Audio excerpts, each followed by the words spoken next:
Hey again, good to see you again. It is time for our latest read aloud. I'm excited to bring you a new story.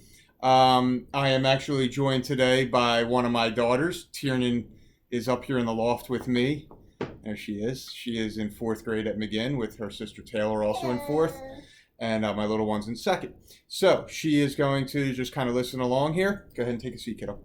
And we're going to read a story today called The Bears and the Great Big Storm, and hopefully it will make you smile and you'll enjoy it. And then I've got something else planned for tomorrow on a very important person in history.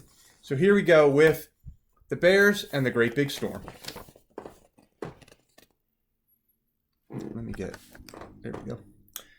How the wind blew.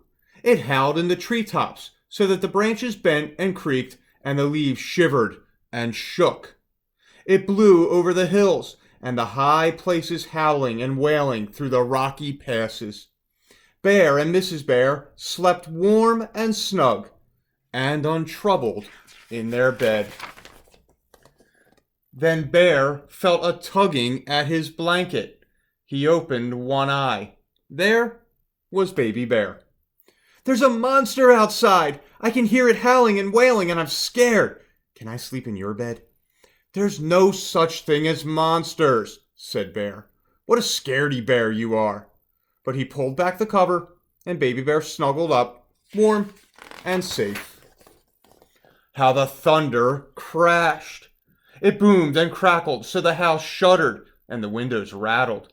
It grumbled and rumbled and echoed and faded, only to boom and crash again.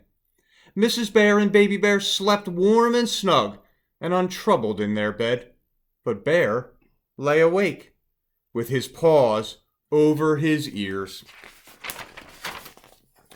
Then Bear felt a tapping on his shoulder. There was Little Bear. "There's a monster outside. Its tummy is rumbling and grumbling like it's going to eat me. Can I sleep with you?" "There's no such thing as monsters," said Bear. "You're another scaredy bear." But he lifted the cover, and Little Bear snuggled up, warm and safe. Oh, how the lightning flashed! It forked and flickered, lighting the scurrying clouds and splashing quick black shadows on the windows and the walls. Mrs. Bear and Baby Bear and Little Bear slept warm and snug and untroubled in their bed, but Bear lay awake, with his pillow wrapped around his head. Then Bear felt a tap on his nose. It was Young Bear. "There's a monster outside. It has huge, twisted horns, and it's making shadows on my wall. Can I come and sleep in your bed?" "There's no such thing as monsters," cried Bear. But he let Young Bear climb into the bed, where he snuggled up, warm and safe. Now Bear was wide awake. He listened to the wind howling and the thunder crashing. He watched the lightning fork and flash. Young Bear's right, he thought. The shadows on the wall do look like monster horns. And he pulled up the bed covers right over his head. Suddenly, there was a rat-a-tat-tat at the door. Everybody woke at once. Who can that be?" said Bear. "It's probably nothing at all," said Mrs. Bear. "Go and see." And she gave Bear a little push. Bear climbed nervously out of bed. He picked up a candle to light his way and padded slowly, ever so slowly, to the door. "You're all such scaredy bears," he said to the others. "There's no such thing as monsters." As he turned the handle, the wind blew the door open, the candle went out, and everything was black as black. Then the lightning flashed. "A monster!" shouted Bear. He jumped back in fright and dived straight under the bed. "It's not a monster, it's a moose," said Moose, stepping through the doorway. "The storm has blown my house away.